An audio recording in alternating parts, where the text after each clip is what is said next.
Ассалаумағалейкум бәріне. Бүгін сплит функциясын қолданамыз. Мен осындай төртбұрыш сыздым. Бұны өсірейік. Мысалы, төртбұрышты өсірдік. Төртбұрыштың үстіне мысалы мынандай шеңберлер жасайық. Бұл шеңберлерді кішкене ойайық.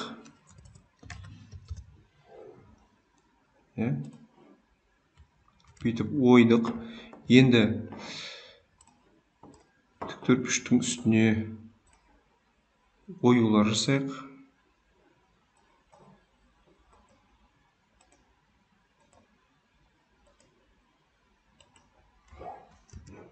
Былай бір ою,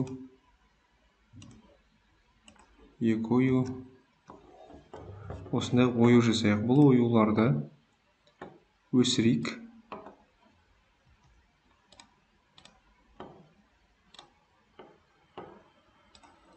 Осындай өсірдік. Қараңыз. Енді қарасаңыз, мына жақта бір бөлшек көрсетіп тұр. Жалпы мынаны бір бөлшек алады және мынау сызықтарды surface дейді.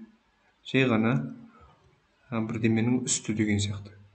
Енді split функциясын қолданып, split деген бөлу деген сөзді білдіреді.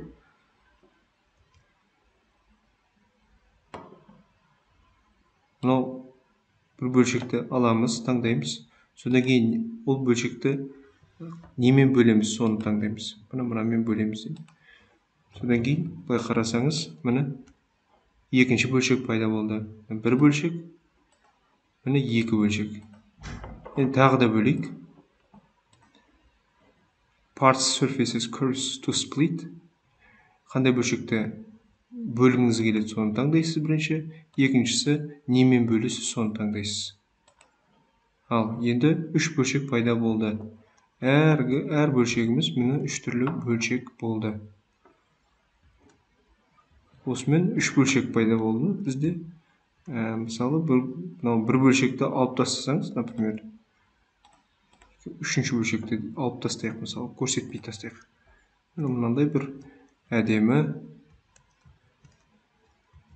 фигура шыға келеді.